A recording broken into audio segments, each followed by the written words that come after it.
일단 그 수감을 해가지고 상당히 곤욕을 치른 사람들도 있었는데 제 경우는 한 3일 구류대에 있다가 석방이 돼 나왔습니다. 있는데 어느 날 그 중앙에서 혁명 주치다 이러면서 사람이 하나 찾아왔어요. 장차 군정이 민정으로 이양되면 경남 지역 일을 맡아달라는 것이었다. 공화당이 사전 조직되고 있던 것이다.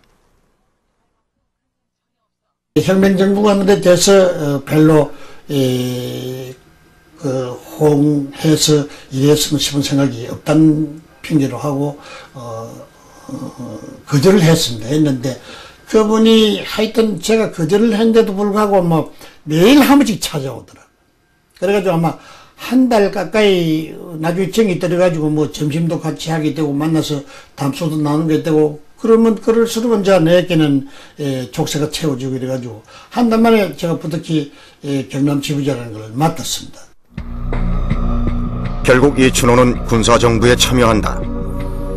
5.16 세력은 62년 초부터 사전 창당 준비를 시작하고 있었다. 사전 창당 준비로 맨 먼저 시작한 것이 바로 재건동지회 결성이었다.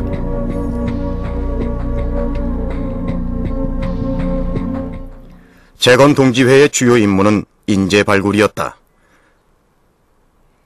각 지역에서 진보적 인물들을 발굴했다. 은밀히 진행되던 공화당의 사전 창당 준비는 5.16 세력이 사회노동당 창당을 준비하고 있다고 보도되면서 세상에 드러났다.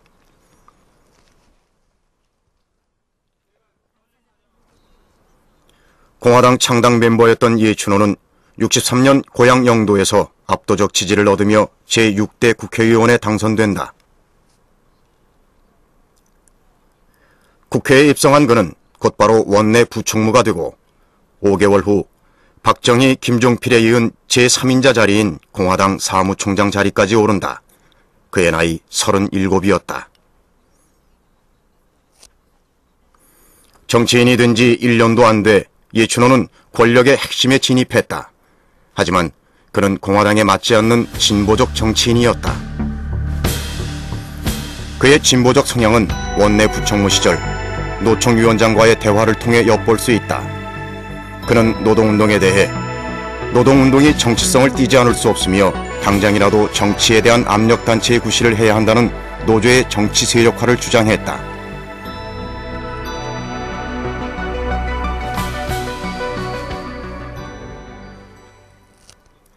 세상을 변화시키기 위해 시작했던 정치였지만 그가 경험한 현실의 정치는 그러지 못했다.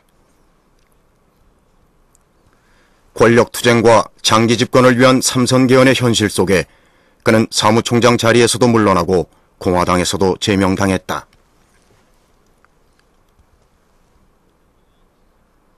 제명 이후 그는 완전히 정계를 떠나 있었다.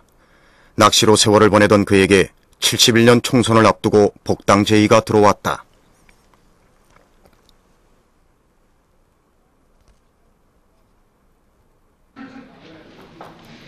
이때 이춘호는 정치 인생 최대의 오점을 남기게 된다. 공화당 의원들의 끈질긴 설득에 그는 당시 제명됐던 의원들과 함께 다시 공화당에 복당하고 만 것이다. 이춘호는 이때 자신의 복당이 잘못된 선택이었다고 말한다.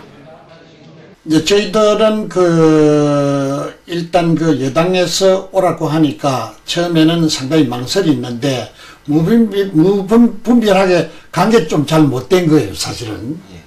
한번 이 당에서 제명이 되면 정치를 안 하는 한이 있더라도 그 당에 복당은 안 해야 하는 게 맞습니다.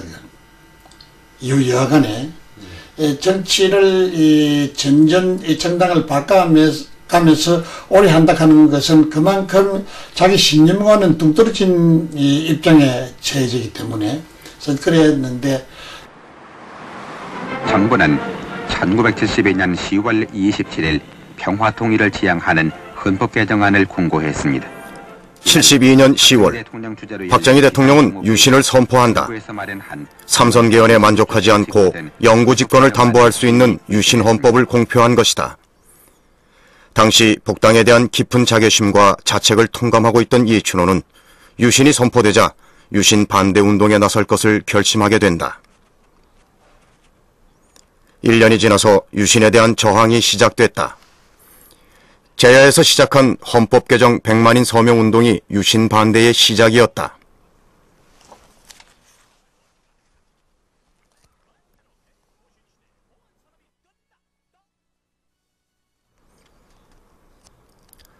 (74년 1월) 공화당 초대 총재와 4대 당의장을 지냈던 정구영과 이춘호는 기자회견을 갖고 공화당을 정식으로 탈당한다. 그리고 그 자리에서 유신 반대 운동을 해나갈 것을 공식적으로 밝힌다. 그들의 탈당 바로 다음 날 긴급조치 1호가 발동된다. 1월 8일 박정희 대통령은 헌법 제53조에 의한 대통령 긴급조치를 선포하여 유신 반대를 일체 언급할 수 없는 긴급조치의 시대가 온 것이다.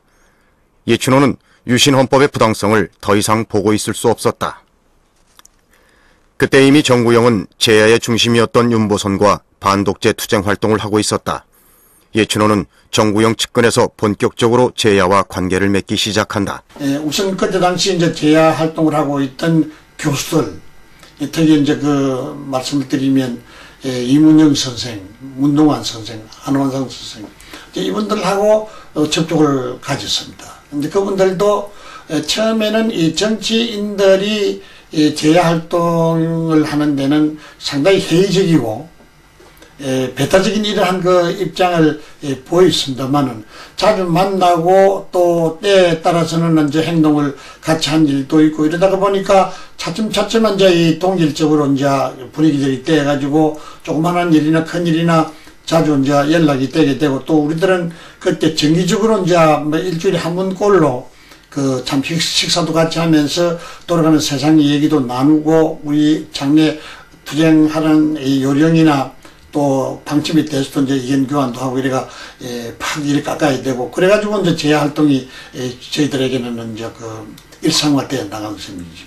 우리 쪽은 제야 민주인사 쪽으로는 저하고 박인규 목사하고 문익환 목사 세 분이 나가고 그쪽에는 이춘호 선생하고 양순직 선생하고 또 한 분이 나오셨어요.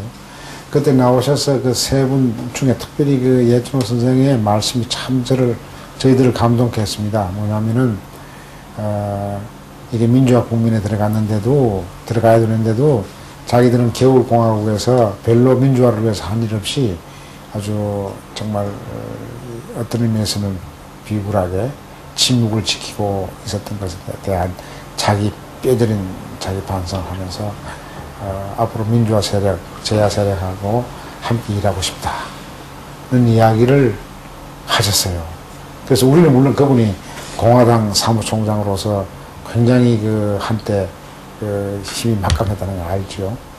그분의 쭉 과거를 알지만은 이렇게 어려운 추운 이 정치 국면에서 고생길로 자원해서 자기 자신을 철저하게 반성하고 같이 힘을 써서 민주화 운동을 하자 했을 때 진한 감동을 느꼈죠.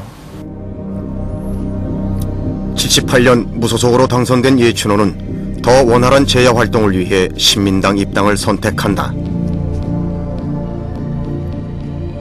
그리고 그는 민주주의와 민족 통일을 위한 국민연합의 일원으로 활동하게 된다. 이 모임의 의장은 윤보선, 함석헌, 김대중이 공동으로 맡았고